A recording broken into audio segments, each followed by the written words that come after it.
আমার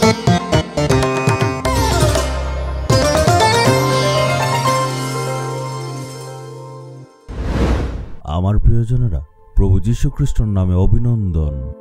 আপনারা দেখছেন এই জায়গাটার ভেতরে রয়েছে যিশুর কবরস্থান। গলগথা পাহাড়ের ঠিক পাশেই এই বাগান, আর এখানেই হচ্ছে কবরস্থান। এই সুন্দর বাগানটা নিশ্চয় আপনারা দেখছেন, আর এটাই হচ্ছে সেই দরজা যেটা দিয়ে আমরা এই বাগানের ভেতরে প্রবেশ করি। আর ওখানেই সেই কবর যেখান থেকে যিশু পুনরুত্থিত হয়েছিলেন। ওখানে লেখা আছে তিনি এখানে নেই কিন্তু উত্থাপিত হয়েছেন। যিশুর এই কবরের সামনে কেউ মোমবাতি জ্বালায় না বা কেউ শ্রদ্ধাঞ্জলিও দেয় না, কেউ এটার উপর ফুলের মালাও রাখে না।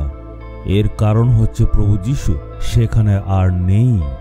একমাত্র যারা মারা গেছে তাদের উপরে মানুষের ফুলের মালা দেয়, শ্রদ্ধাঞ্জলি দেয়, মোমবাতি জ্বালায়। যারা মরে গেছে তাদের জন্য এমন করা হয়, কিন্তু প্রভু যিশু মৃত ব্যক্তি নয়, তিনি এখনও জীবিত, তিনি পুনরুত্থিত ঈশ্বর। আজকে আমরা ঈশ্বরের বাক্যর উপর ধ্যান করব। আমরা দেখব যোহন 14 অধ্যায়ের 1 পদ। যিশু কি বলেন? তোমাদের হৃদয় যেন উদ্বিগ্ন না হয়, ঈশ্বরকে বিশ্বাস করো।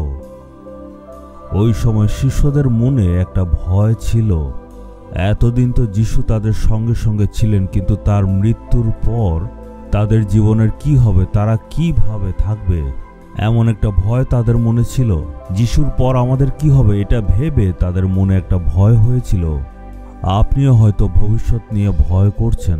ভবিষ্যতে আমার কি হবে, আমার সন্তানদের জীবনটা কেমন হবে, এখন পরিস্থিতি এমন খারাপ, আমি যে কি করব জানি না।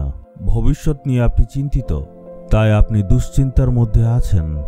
এই ভয় থেকে বের হওয়ার জন্য আমাদের কোন কাজটা করতে হবে? যিশুর প্রেমের উপর আর ওনার অদ্ভুত শক্তির উপর বিশ্বাস করুন, তখন মন থেকে ভয় চলে যাবে। এক ভাই আমার সাথে দেখা করতে এসেছিল। সে আমায় বলল যে সে প্রভুর সেবা কাজ করছে, কিন্তু সে এটাও বলল যে সে এখন অনেক দুঃখের মধ্যে আছে।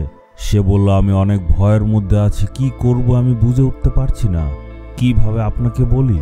আমি বললাম আপনি চেষ্টা করুন বলার। সে বলল আমার জীবনে আমার মনে হয় যে আমি একটা নৌকা দিয়ে যাত্রা করছি, আর আমার এটা লাগে যে আমার এই যাত্রার মধ্যে আমি হয়তো পার করতে পারবো না, হয়তো আমি ডুবেই যাব।